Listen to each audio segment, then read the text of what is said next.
tunatarajia kumuona kwenye tamthilia ya Uba kuanzia Jumatatu. Labda tunataka tujue nini ambacho kimemhamasisha mpaka ameingia kwenye tamthilia ya Uba. Asante sana, na kwanza ni kurekebisha mwandishi. Sio msanii wa kipindi kile. Msanii wa kipindi kile sasa na mwaka ujao. Unajua sanaa ya uigizaji ni sanaa ambayo haina uzee wala haina ukijana.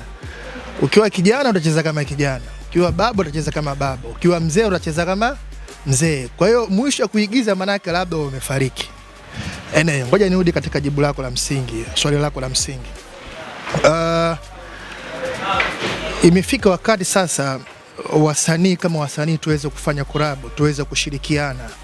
Kwa sababu tunaona hata wenzetu wa Bongo Flava wanashirikiana kwa kiasi kikubwa tu. Tunaona Rayvanny anashirikiana na Alikiba, Harmonize anashirikiana na mtu mwingine. Kwa hiyo isiwe tu kwamba kwa sababu mimi Ray na kazi zangu basi nifanye kazi zangu tu.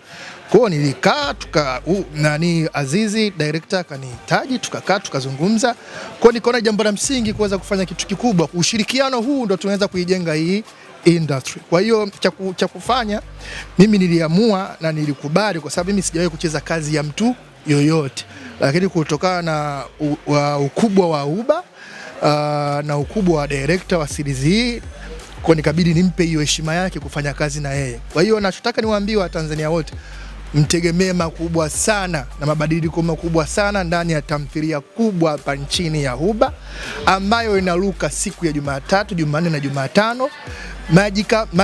Maisha Magic Bongo channel namba 160. Nawaambia Watanzania, nadhani mnaujua uwezo wangu. Kwa hiyo swala la wakati tu, kuanzia Jumatatu nitaanza kuruka ndani ya Uba na mtaona mabadiliko makubwa sana ambayo tumeyafanya huko ndani ya Uba. Sawa, labda pengine kuna watu Maisha Magic Bongo channel namba 160. Na okay. Kipindi ambacho kitakuwa kinaenda hewani siku ya Jumatatu mpaka Jumatano ndani ya Maisha Magic Bongo channel namba 160 DSTV. Okay. Labda pengine kuna watu tayari ushawapa moto mashabiki wako ambao wanakupenda wewe sana. Kusikia Ray tayari anaenda kuonekana kwenye tamthilia ya Uba. Wana hamu ya kujua Ray anakuja kuparticipate humo kama nani? Sasa nikisema sasa hivi kwa wapenzi wangu nitakuwa manake nimeanza kuifungua story mapema. Mimi nachotaka tu niwaambie wakae katika TV zao Jumatatu saa 3. Waone kwamba nimecheza karakta gani na story yangu inahusiana na nini.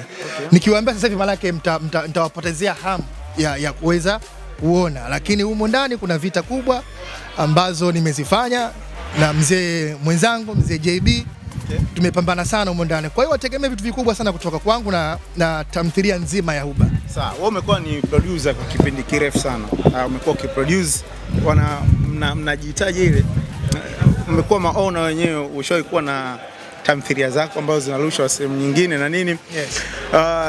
Kitu gani, sehemu gani unaona kuna madhaifu kwenye tamthilia, au unaona ni sehemu gani maproducer hawatendei haki tamthilia zao? Sasa siwezi kuwazungumzia watu wengine. Mimi nipo hapa kuzungumzia general industry. Yes. Matatizo katika industry yapo. Hakuna tamthilia yote duniani isiyokuwa na matatizo. Hata wenzetu wa Ulaya, Nigeria, Ghana, kuna mistakes tunaziona, lakini zisio kwa ukubwa huo. Kwa hiyo matatizo ambayo yapo ni kwamba zile preparation, kufanya kazi kwa uharaka. Labda tunaambiwa tunashuti, tumeingia mkataba na baadhi ya makampuni ambao sitaki kuyataja. Unapewa mkataba, unaambiwa ndani ya mwezi mmoja usubmit labda episode 20 au 30 au 50. Kwa hiyo tunakuwa tunakimbizana na ule muda ili tufanye nini, tusubmit ile kazi. Kwa hiyo tunafanya ili tumalize, tufanye kwa ule ubora ambao unafanya nini unatakiwa. Kwa hiyo mimi ninachokiona hapo ni maandalizi. Kama unampa mtu mkataba, mpe season 3, 4, mlipe hela zake zote, mpe labda miezi 6, 7, wanafanya kazi nzuri. Kwa hiyo sisi tuna makosa mengi kwa sababu tu ya muda, watu hawajiandae vya kutosha. Remi, na swali moja la mwisho kwako. Wasanii wamekuwa wakiwalalamikia maproducer kwamba wanafanya kazi kubwa lakini payment zao zinakuwa hazieleweki na wanalalamikaga kama wanatumika. Wewe ni producer wa tamthilia nyingi sana. Pia sasa hivi unashirikiana na Azizi. Take yako ni nini kwenye hilo? ni wasanii wana matatizo, wanataka kudeserve kile kitu ambacho hawapaswi kudeserve kwa muda huo, au ni kweli industry na hayo matatizo ya kutokuwa jali wasanii? Unajua unapoitwa na producer akushikii panga wala shoka, mnazungumza, mnakubaliana kwamba bwana, mimi kama Ray nitacheza labda kwa milioni 3 au kwa 50,000. Sawa? Shida iko hapa. Nishakubaliana na wewe kwamba mkataba wangu utakulipa 300,000. Sasa umeanza kuonekana, ushaanza kulewa ule usta, unaona kama unacholipwa nini ni kidogo. Kwa hiyo kimsingi kila mtu anafanya kazi kwa mikataba. Inawezekana kweli wanalipwa kiasi kidogo, lakini kutokana na mimi producer nalipwa shilingi ngapi na baadhi ya makampuni, kama huku nalipwa kidogo na mimi nitawaminya kidogo hawa ili tuweze kuishi wote, at least nao upate mkato wako kila siku. Sawa?